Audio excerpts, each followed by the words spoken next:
ನಮಸ್ಕಾರ. Chipping, chamfering, chip slots ಮತ್ತು oil groove ಕುರಿತ ಸೆಷನ್ಗೆ ನಿಮಗೆ ಸ್ವಾಗತ. ನಾವು ಸೆಷನ್ ಅನ್ನು ಪ್ರಾರಂಭಿಸೋಣ. ಈ ಸೆಷನ್ನ ಉದ್ದೇಶಗಳನ್ನು ನೋಡೋಣ. ಈ ಸೆಷನ್ ಕೊನೆಯಲ್ಲಿ ನಿಮಗೆ ಸಾಧ್ಯವಾಗುತ್ತದೆ ಡ್ರಾಯಿಂಗ್ ಪ್ರಕಾರ ಸ್ಲಾಟ್ ಅನ್ನು ಮಾರ್ಕ್, ಗ್ರೂವ್ ಮತ್ತು ಶಾಂಫರ್ ಮಾಡಿ, ಅಳತೆಗಳನ್ನು ನಿರ್ವಹಿಸುವ ಮೂಲಕ ಕ್ರಾಸ್ ಕಟ್ ಚಿಸಲ್ನೊಂದಿಗೆ ಸ್ಲಾಟ್ ಅನ್ನು ಚಿಪ್ ಮಾಡಿ, ರೌಂಡ್ ನೋಸ್ ಚಿಸಲ್ ಮತ್ತು ಅಳತೆಗಳನ್ನು ನಿರ್ವಹಿಸುವ ಮೂಲಕ ಆಯಿಲ್ ಗ್ರೂವ್ ಅನ್ನು ಚಿಪ್ ಮಾಡಿ, ಫ್ಲಾಟ್ ಚಿಸಲ್ ಬಳಸಿ ಆಂಗ್ಯುಲರ್ ಸರ್ಫೇಸ್ ಅನ್ನು ಚಿಪ್ ಮಾಡಿ. ನಾವು ಮೊದಲು ಚಿಪ್ಪಿಂಗ್ ಆಪರೇಷನ್ ಮತ್ತು ಚಿಸಲ್ಸ್ಗಳ ಬಗ್ಗೆ ತಿಳಿದುಕೊಳ್ಳೋಣ. ಚಿಪ್ಪಿಂಗ್ ಎನ್ನುವುದು ಚಿಸಲ್ ಮತ್ತು ಹ್ಯಾಮರ್ ಸಹಾಯದಿಂದ ಹೆಚ್ಚುವರಿ ಮೆಟಲ್ ಅನ್ನು ತೆಗೆದುಹಾಕುವ ಕಾರ್ಯಾಚರಣೆಯಾಗಿದೆ. ಚಿಸಲ್ ಎನ್ನುವುದು ಹ್ಯಾಂಡ್ ಕಟಿಂಗ್ ಟೂಲ್ ಆಗಿದ್ದು, ಚಿಪ್ಪಿಂಗ್ ಮತ್ತು ಕಟಿಂಗ್ ಆಫ್ ಕಾರ್ಯಾಚರಣೆಗೆ ಬಳಸಲಾಗುತ್ತದೆ. ಚಿಸಲ್ಗಳಲ್ಲಿ 5 ಸಾಮಾನ್ಯ ವಿಧಗಳಿವೆ: flat chisels, cross cut or cape chisels, half round nose chisels, diamond point chisels, web or punching chisels. Flat chisels. ಈ ಚಿಸಲ್ಸ್ಗಳನ್ನು ದೊಡ್ಡ ಫ್ಲಾಟ್ ಸರ್ಫೇಸ್ಗಳಿಂದ ಮೆಟಲ್ ಅನ್ನು ತೆಗೆದುಹಾಕಲು ಮತ್ತು ವೆಲ್ಡ್ ಮಾಡಿದ ಜಾಯಿಂಟ್ಗಳು ಮತ್ತು ಕ್ಯಾಸ್ಟಿಂಗ್ನ ಹೆಚ್ಚುವರಿ ಲೋಹವನ್ನು ಚಿಪ್ ಆಫ್ ಮಾಡಲು ಬಳಸಲಾಗುತ್ತದೆ.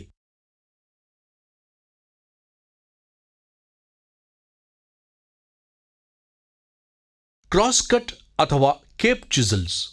ಈ ಚಿಸಲ್ಸ್ಗಳನ್ನು ಕೀವೇಸ್, ಗ್ರೂವ್ಸ್ ಮತ್ತು ಸ್ಲಾಟ್ಸ್ಗಳನ್ನು ಕತ್ತರಿಸಲು ಬಳಸಲಾಗುತ್ತದೆ.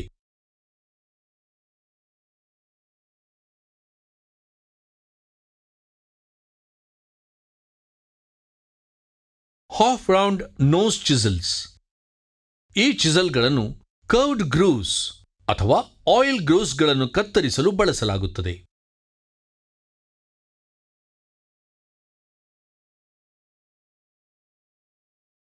Diamond point chisels. ಈ ಚಿಸಲ್ಸ್ಗಳನ್ನು ಸ್ಕ್ವೈರಿಂಗ್ ಮೆಟೀರಿಯಲ್ಗಳ ಕಾರ್ನರ್ಗಳು ಮತ್ತು ಜಾಯಿಂಟ್ಗಳಲ್ಲಿ ಬಳಸಲಾಗುತ್ತದೆ.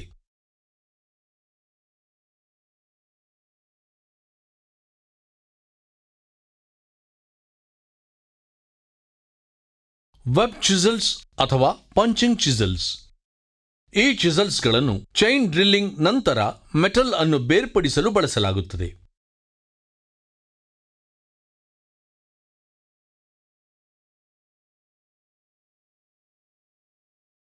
ಸ್ಲಾಟ್ಸ್, ಆಯಿಲ್ ಗ್ರೂವ್ಸ್ ಮತ್ತು ಆಂಗ್ಯುಲರ್ ಸರ್ಫೇಸ್ಗಳ ಚಿಪ್ಪಿಂಗ್ ವಿಧಾನವನ್ನು ನಾವು ಕಲಿಯೋಣ. ಈ ಅಭ್ಯಾಸಕ್ಕೆ ಅಗತ್ಯವಿರುವ ಟೂಲ್ಗಳೆಂದರೆ steel rule, try square, hacksaw frame with blade, divider, vernier calliper, marking media, different grades and sizes of files, surface table, vernier height gauge, angle plate, dot punch and center punch, ball peen hammer, anvil, depth gauge, flat chisel, cross cut chisel, diamond chisel, half round chisel. Steel rule ಬಳಸಿ ರಾ ಮೆಟೀರಿಯಲ್ನ size ಅನ್ನು ಪರಿಶೀಲಿಸಿ. Bastard file ಬಳಸಿ 6 ಫೇಸ್ಗಳನ್ನು file ಮಾಡಿ.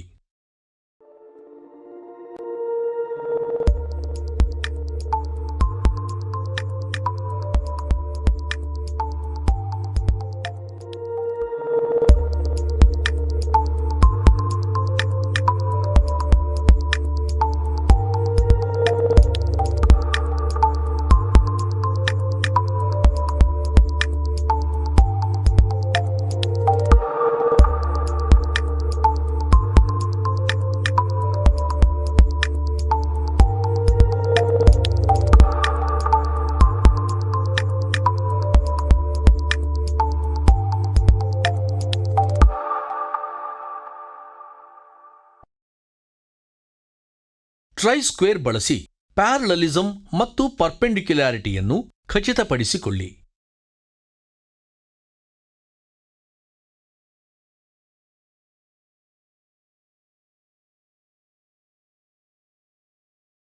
Marking ಮೀಡಿಯಾವನ್ನು ಲೇಪಿಸಿ. Angle plate ಸಹಾಯದಿಂದ surface table ಮೇಲೆ vernier height gauge ಬಳಸಿ 70 mm x 40 mm ಸೈಜ್ಗೆ mark ಮಾಡಿ. Dot punch ಮತ್ತು ಬಾಲ್ ಪೀನ್ ಹ್ಯಾಮರ್ ಬಳಸಿಕೊಂಡು ಆನ್ವಿಲ್ ಮೇಲಿನ ವರ್ಕ್ ಪೀಸ್ ಮೇಲೆ ವಿಟ್ನೆಸ್ ಮಾರ್ಕ್ ಮಾಡಿ. ವಿಭಿನ್ನ ಗ್ರೇಡ್ಗಳ ಫೈಲ್ಗಳನ್ನು ಬಳಸಿಕೊಂಡು ಅಗತ್ಯ ಸೈಜ್ಗೆ ಫೈಲ್ ಮತ್ತು ಫಿನಿಶ್ ಮಾಡಿ. ಟ್ರೈ ಸ್ಕ್ವೇರ್ ಬಳಸಿ ಪ್ಯಾರಲಲಿಸಮ್ ಮತ್ತು ಪರ್ಪೆಂಡಿಕ್ಯುಲಾರಿಟಿಯನ್ನು ಖಚಿತಪಡಿಸಿಕೊಳ್ಳಿ.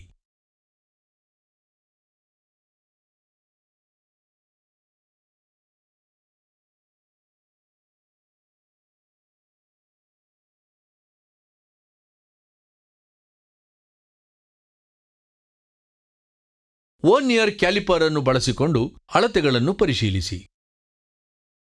ಸರ್ಫೇಸ್ ಟೇಬಲ್ ಮತ್ತು ಆಂಗಲ್ ಪ್ಲೇಟ್ ಅನ್ನು ಸ್ವಚ್ಛಗೊಳಿಸಿ.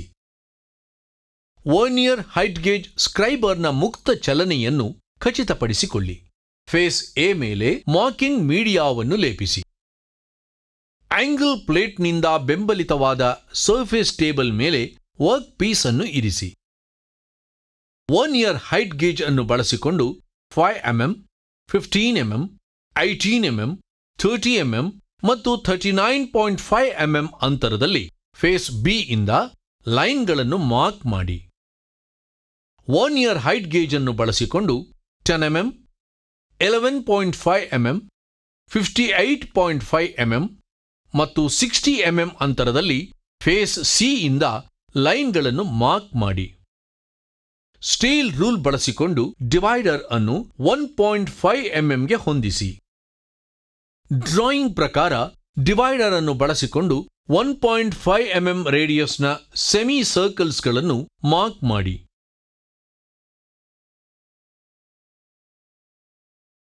ಆನ್ವಿಲ್ ಮೇಲೆ ಡಾಟ್ ಪಂಚ್ ಮತ್ತು ಬಾಲ್ ಪೀನ್ ಹ್ಯಾಮರ್ ಅನ್ನು ಬಳಸಿಕೊಂಡು ಡ್ರಾಯಿಂಗ್ ಪ್ರಕಾರ ಫೇಸ್ ಸಿ ಮೇಲೆ ವಿಟ್ನೆಸ್ ಮಾರ್ಕ್ ಮಾಡಿ.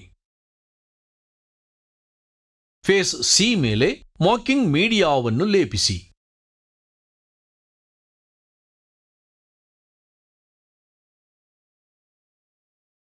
ವರ್ನಿಯರ್ ಹೈಟ್ ಗೇಜ್ ಅನ್ನು ಬಳಸಿಕೊಂಡು ಡ್ರಾಯಿಂಗ್ ಪ್ರಕಾರ 5 mm, 15 mm, 30 mm ಮತ್ತು 39.5 mm ಅಂತರದಲ್ಲಿ ಫೇಸ್ ಬಿ ಇಂದ ಸ್ಟ್ರೈಟ್ ಲೈನ್ಗಳನ್ನು ಮಾರ್ಕ್ ಮಾಡಿ.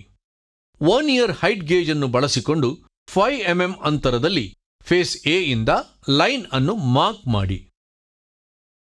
ಡ್ರಾಯಿಂಗ್ ಪ್ರಕಾರ ಸ್ಕ್ರೈಬರ್ ಮತ್ತು ಸ್ಟೀಲ್ ರೂಲ್ ಅನ್ನು ಬಳಸಿಕೊಂಡು 45 ಡಿಗ್ರಿ ಆಂಗಲ್ನಲ್ಲಿ ಲೈನ್ ಅನ್ನು ಮಾರ್ಕ್ ಮಾಡಿ. ಆನ್ವಿಲ್ ಮೇಲೆ ಡಾಟ್ ಪಂಚ್ ಮತ್ತು ಬಾಲ್ ಪೀನ್ ಹ್ಯಾಮರ್ ಅನ್ನು ಬಳಸಿಕೊಂಡು ಡ್ರಾಯಿಂಗ್ ಪ್ರಕಾರ ಫೇಸ್ ಸಿ ಮೇಲೆ ವಿಟ್ನೆಸ್ ಮಾರ್ಕ್ ಮಾಡಿ. ಬೆಂಚ್ ವೈಸ್ ಮೇಲೆ ಹ್ಯಾಕ್ಸಾ ಬ್ಲೇಡ್ ಮತ್ತು ಫ್ರೇಮ್ ಅನ್ನು ಬಳಸಿಕೊಂಡು 5 mm ಆಳಕ್ಕೆ ಸ್ಲಾಟ್ ಅನ್ನು ಕತ್ತರಿಸಿ. ಮಶ್ರೂಮ್ ಫ್ರೀ ಚಿಸಲ್ ಅನ್ನು ಆರಿಸಿ ಮತ್ತು ಉತ್ತಮವಾಗಿರುವ ಸುರಕ್ಷಿತವಾದ ಹ್ಯಾಂಡಲ್ ಹೊಂದಿರುವ ಹ್ಯಾಮರ್ ಅನ್ನು ಆಯ್ಕೆ ಮಾಡಿ. ಹ್ಯಾಮರ್ ಫೇಸ್ನಲ್ಲಿ ಆಯಿಲ್ ಯುಕ್ತ ಪದಾರ್ಥಗಳು ಯಾವುದಾದರೂ ಇದ್ದರೆ ಒರೆಸಿ. ವೈಯಕ್ತಿಕ ರಕ್ಷಣಾ ಸಾಧನಗಳನ್ನು ಧರಿಸಿ. ಚಿಸಲ್ನ ಕತ್ತರಿಸುವ ತುದಿಯನ್ನು ಆಗಾಗ್ಗೆ ತಂಪಾಗಿಸಲು ಲ್ಯೂಬ್ರಿಕೇಟಿಂಗ್ ಆಯಿಲ್ನಲ್ಲಿ ನೆನೆಸಿದ ಬಟ್ಟೆಯನ್ನು ಕೈಗೆ ಸಿಗುವಂತಿಡಿ. ಜಾಬ್ ಅನ್ನು ಬೆಂಚ್ ವೈಸ್ನಲ್ಲಿ ಸ್ಥಿರವಾಗಿ ಹಿಡಿದುಕೊಳ್ಳಿ.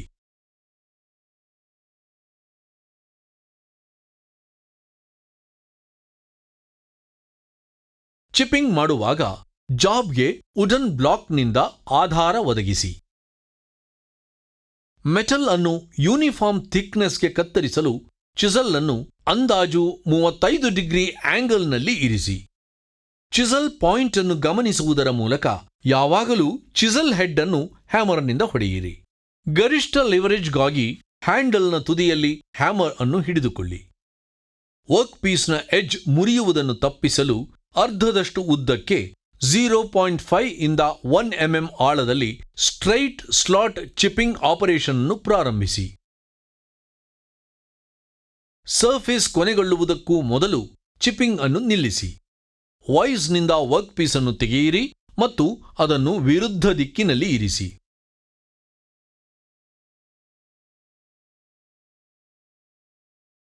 ವರ್ಕ್ ಪೀಸ್ ಅನ್ನು ರಿವರ್ಸ್ ಮಾಡಿ ಮತ್ತು ಇನ್ನೊಂದು ತುದಿಯಿಂದ ಚಿಪ್ ಮಾಡಿ. ಈ ಪ್ರಕ್ರಿಯೆಯಲ್ಲಿ ಶಾಖವನ್ನು ತಪ್ಪಿಸಲು ಚಿಸಲ್ನ ಕಟಿಂಗ್ ಎಡ್ಜ್ ಅನ್ನು ಆಗಾಗ್ಗೆ ಆಯಿಲ್ನಲ್ಲಿ ಅದ್ದಿ. 9.5 mm ಅಗಲಕ್ಕೆ 5 mm ಆಳವನ್ನು ಪಡೆಯಲು ಕ್ರಾಸ್ ಕಟ್ ಚಿಸಲ್ ಬಳಸಿಕೊಂಡು ಸ್ಟ್ರೈಟ್ ಸ್ಲಾಟ್ನ ಚಿಪ್ಪಿಂಗ್ ಆಪರೇಷನ್ ಅನ್ನು ಮುಂದುವರಿಸಿ. ಡೈಮಂಡ್ ಪಾಯಿಂಟ್ ಚಿಸಲ್ ಮತ್ತು ಬಾಲ್ ಪೀನ್ ಹ್ಯಾಮರ್ ಬಳಸಿ ಸ್ಟ್ರೈಟ್ ಸ್ಲಾಟ್ನ ಕಾರ್ನರ್ಗಳನ್ನು ಚಿಪ್ ಮಾಡಿ. ವಿಭಿನ್ನ ಗ್ರೇಡ್ಗಳ ಫೈಲ್ಗಳನ್ನು ಬಳಸಿ ಸ್ಟ್ರೈಟ್ ಸ್ಲಾಟ್ ಅನ್ನು ಫಿನಿಶ್ ಮಾಡಿ. ಸ್ಟೇಲ್ ರೂಲ್ ಮತ್ತು ಡೆಪ್ತ್ ಗೇಜ್ನೊಂದಿಗೆ ಸ್ಲಾಟ್ನ ಅಗಲ ಮತ್ತು ಆಳವನ್ನು ಪರಿಶೀಲಿಸಿ.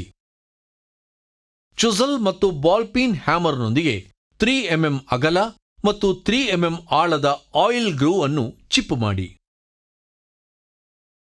ಸ್ಟೀಲ್ ರೂಲ್ ಮತ್ತು ಡೆಪ್ತ್ ಗೇಜ್ನೊಂದಿಗೆ ಆಯಿಲ್ ಗ್ರೂವ್ನ ಅಗಲ ಮತ್ತು ಆಳವನ್ನು ಪರಿಶೀಲಿಸಿ.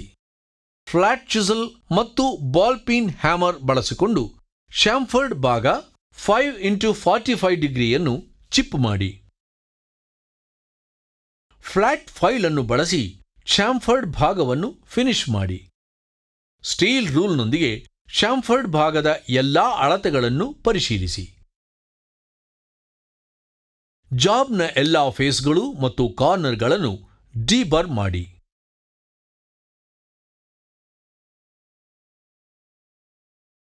ಆಯಿಲ್ ಅನ್ನು ಲೇಪಿಸಿ ಮತ್ತು ಅದನ್ನು ಮೌಲ್ಯಮಾಪನಕ್ಕಾಗಿ ಸಂರಕ್ಷಿಸಿ.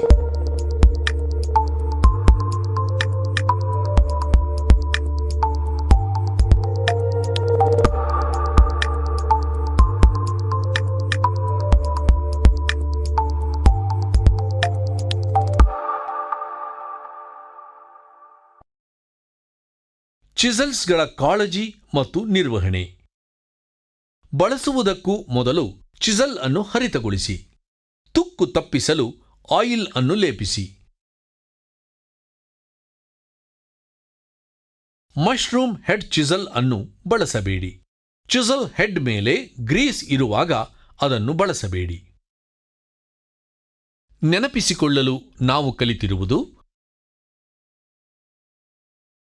ಡ್ರಾಯಿಂಗ್ ಪ್ರಕಾರ ಸ್ಲಾಟ್ ಅನ್ನು ಮಾರ್ಕ್, ಗ್ರೂವ್ ಮತ್ತು ಶಾಂಫರ್ ಮಾಡುವುದು, ಅಳತೆಗಳನ್ನು ಮೇಂಟೈನ್ ಮಾಡುವ ಮೂಲಕ ಕ್ರಾಸ್ ಕಟ್ ಚಿಸಲ್ನೊಂದಿಗೆ ಸ್ಲಾಟ್ ಅನ್ನು ಚಿಪ್ ಮಾಡುವುದು, ಅಳತೆಗಳನ್ನು ಮೇಂಟೈನ್ ಮಾಡುವ ಮೂಲಕ ರೌಂಡ್ ನೋಸ್ ಚಿಸಲ್ನೊಂದಿಗೆ ಆಯಿಲ್ ಗ್ರೂವ್ ಅನ್ನು ಚಿಪ್ ಮಾಡುವುದು, ಫ್ಲಾಟ್ ಚಿಸಲ್ ಅನ್ನು ಬಳಸಿ ಆಂಗ್ಯುಲರ್ ಸರ್ಫೇಸ್ ಅನ್ನು ಚಿಪ್ ಮಾಡುವುದು.